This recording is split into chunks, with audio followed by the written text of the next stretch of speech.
मित्रांनो, cinematic shots तर आपण भरपूर घेतले, पण आता एक सत्य सांगतो, त्या शॉट्स मागची मेहनत कोणालाच दिसत नाही. तुम्हाला व्हिडिओमध्ये दिसेल बाईक एकदम स्टायलिश येते, कॅमेरा एकदम स्मूथ फिरतो आणि मी एकदम प्रोफेशनल दिसतो. पण रिॲलिटीमध्ये कॅमेरा लावण्यासाठी 10 मिनटं, शॉट्स घेण्यासाठी 2 मिनटं आणि तो शॉट बरोबर आला का हे बघण्यासाठी 15 मिनटं. म्हणजे एका 5 सेकंदाच्या शॉटसाठी अर्धा तास जातो. ब्लॉगरचं आयुष्य बाहेरून ग्लॅमरस दिसतं, पण आतून ते कट पुन्हा घे, कट पुन्हा घे असंच असतं. आणि आजचा हा कोकण कोस्टल रोड खरंच मन जिंकून गेला आहे. मुंडे बीच पासून सुरू झालेला हा प्रवास समुद्राच्या सोबतीने, गार वाऱ्याच्या साथीने आणि सुंदर दृश्यांच्या आठवणीसोबत इथपर्यंत पोहोचला. कधी कधी वाटतं जीवनही या कोकणच्या रस्त्यांसारखं असतं, सरळ कमी आणि वळण जास्त.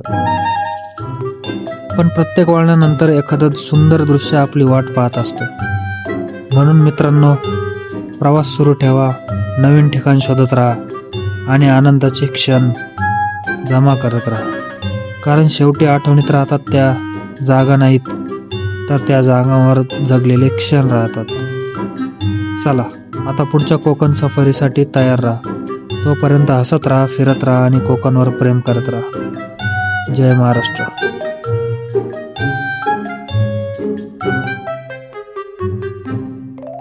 मित्रांनो, आता आरे वारे बीचचा निरोप घेण्याची वेळ आली आहे. पण मन अजूनही म्हणतंय, अजून 5 मिनिटं थांब ना. कोकणातली हीच तर अडचण आहे. इथे येताना बॅग भरून आणावी लागते आणि जाताना मन भरून घेऊन जावं लागतं. आजच्या प्रवासात आपण उंडी बीच पाहिला, कोकण कोस्टल रोडचा आनंद घेतला, समुद्र, डोंगर, वारा आणि निसर्गाची अप्रतिम जादू अनुभवली. आणि सर्वात महत्त्वाचं म्हणजे पेट्रोलपेक्षा जास्त मोबाईलची बॅटरी खर्च केली. माझा मोबाईल आता मला बघून म्हणतोय, भाऊ तू प्रवास करतोयस की माझी परीक्षा घेतोयस. आणि हेल्मेट पण म्हणत असेल, आज मला काढण्यापेक्षा जास्त वेळ कॅमेऱ्याला सेट करण्यात गेला. पण काही म्हणा मित्रांनो, अशा ठिकाणी आलो की सगळा थकवा, सगळ्या चिंता आणि सगळा ताण कुठेतरी गायब होतो. फक्त समुद्राचा आवाज आणि गार वारा आणि चेहऱ्यावर एक मोठंसं स्मित उतरते. जर हा व्हिडिओ तुम्हाला आवडला असेल तर लाईक करा आणि चॅनलला सबस्क्राईब करा. आणि कमेंटमध्ये नक्की सांगा कोकणातील तुमचा आवडता बीच कोणता. कारण माझी कोकण सफर अजून संपलेली नाही. पुढे अजून नवीन ठिकाण, नवीन रस्ते आणि नवीन धमाल तुमच्यासाठी घेऊन येणार आहे.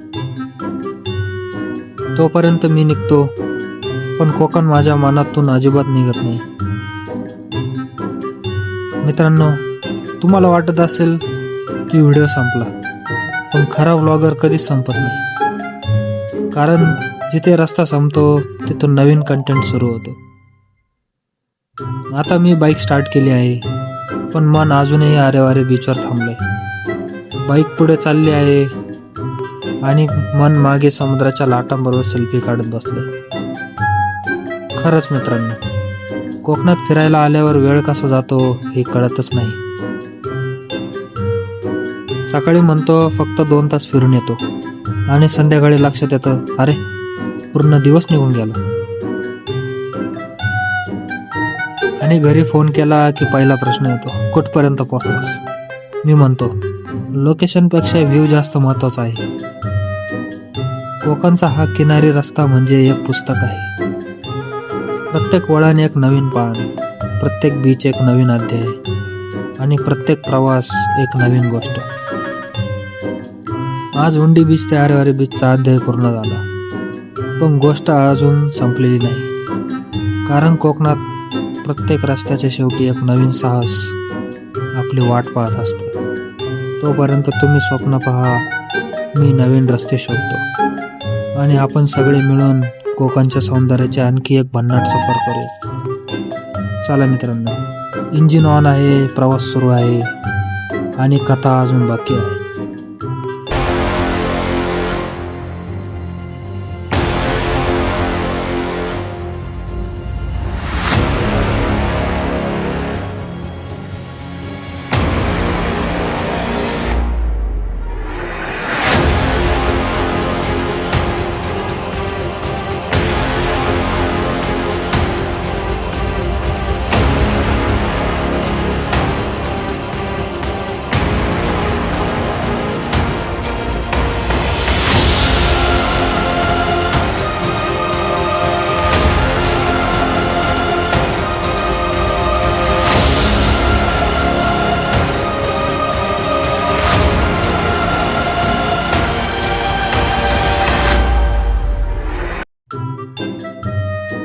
मित्रांनो, कोकणात 2 दिवस फिरल्यानंतर एक गोष्ट नक्की समजते. शहर आणि कोकण यांच्यात खूप मोठा फरक आहे. शहरात सकाळ झाली की हॉर्न, ट्रॅफिक, गडबड आणि टेन्शन. पण कोकणात सकाळ झाली की समुद्राचा आवाज, पक्ष्यांचा किलबिलाट आणि गार वारा आणि एकदम शांत वातावरण. शहरात लोक घड्याळाकडे बघतात आणि कोकणात लोक सूर्यास्ताकडे बघतात. शहरात विचार येतो आज किती काम बाकी आहे आणि कोकणात विचार येतो अरे अजून किती सुंदर ठिकाण बघायची बाकी आहे. मित्रांनो, मला तर आता असं वाटायला लागलंय की जर कोकणात वायफाय ऐवजी समुद्राचा लाटा पासवर्ड देत असत्या तर लोक ऑफिस सोडून इथेच राहायला आले असते.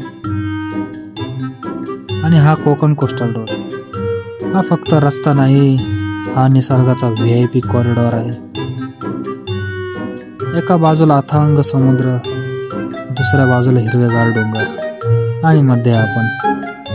मोबाईलमध्ये मेमरी उरली आहे का हे तपासत, कारण दृश्य इतकी सुंदर आहेत की फोटो काढायचा मोह काही केल्या आवरत नाही. मित्रांनो, जीवनात कधीतरी असा प्रवास जरूर करा जिथे घाई नसेल, टार्गेट नसेल, फक्त रस्ता, निसर्ग आणि आपण असू. कारण काही रस्ते आपल्याला गंतव्यापर्यंत पोहोचवत नाहीत, ते आपल्याला स्वतःकडे परत घेऊन येतात. चला, पुढे अजून एक सुंदर वळण आपली वाट पाहत आहे. मित्रांनो, आजच्या प्रवासात मला एक मोठा प्रश्न पडला आहे. बाईकमध्ये पेट्रोल जास्त लागतं की मोबाईलमध्ये फोटो? कारण पेट्रोलचा काटा थोडा थोडा खाली जातो, पण गॅलरीमध्ये फोटो हजारांच्या घरात पोचले आहेत. आता घरी गेल्यावर सर्वात मोठं काम कोणतं असेल माहिती? कपडे धुणं नाही, बॅग आवरणं नाही, तर 3000 फोटोमधून 30 फोटो निवडणं आणि त्या 30मधून शेवटी एकच फोटो इंस्टाग्रामवर टाकायचा. बाकीचे सगळे फोटो मोबाईलमध्ये निवांत झोपणार. मित्रांनो, कोकणात फिरताना एक गोष्ट नक्की होते, तुम्ही किती प्लॅन करून या, निसर्ग तुमचा प्लॅन बदलतोच. मी ठरवलं होतं आज पटकन जाऊ, व्हिडिओ शूट करू आणि पुढे निघू. पण कोकण म्हणलं इतक्या लवकर? आधी हे दृश्य बघ, मग पुढे गेलो तर दुसरं दृश्य, पुन्हा थांबा, थोडं पुढे गेलं पुन्हा थांबा. असं करता करता राईड कमी आणि फोटोशूट जास्त झाला. आणि माझी बाईक सुद्धा आता म्हणत असेल, मालक आपण फिरतोय की स्टँडवर उभे राहण्याचा सराव करतो. पण खरं सांगतो मित्रांनो, या प्रत्येक थांबण्यामागे एक नवीन आठवण तयार होते, एक नवीन दृश्य मनात साठतं आणि मग लक्षात येतं कोकणात किलोमीटर मोजले जात नाहीत, इथे आठवणी मोजल्या जातात. चला तर मग मित्रांनो, पुढच्या वळणावर काय जादू लपली आहे ते पाहूया. कारण कोकणात प्रत्येक वळण म्हणजे निसर्गाचा नवीन सरप्राईज असतो.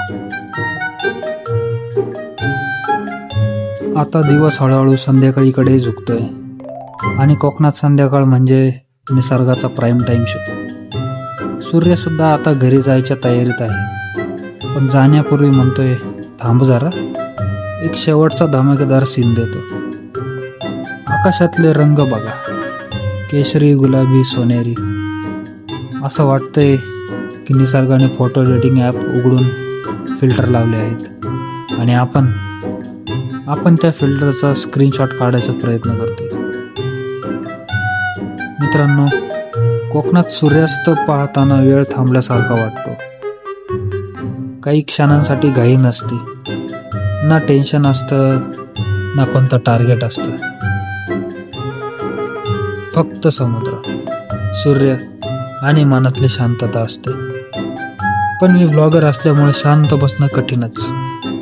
सूर्यास्त बघत बघत माझ्या डोक्यात पुढच्या व्हिडिओच्या आयडिया सुरू झाल्या आहेत. समुद्र म्हणतोय क्षणांचा आनंद घे आणि माझं मन म्हणतंय थंबनेल काय ठेवायचं.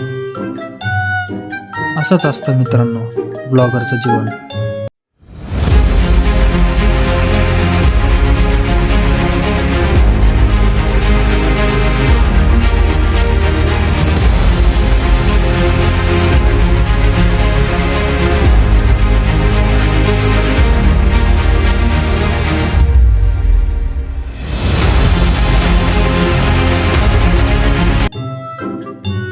एक डोळा निसर्गाकडे आणि दुसरा YouTube ॲनालिटिक्सकडे.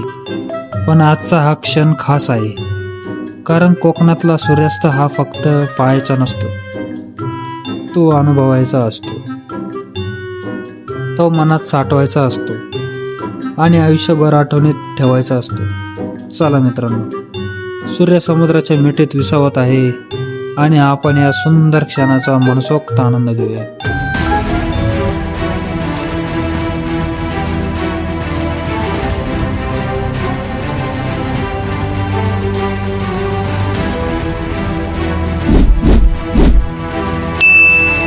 Full video available on YouTube.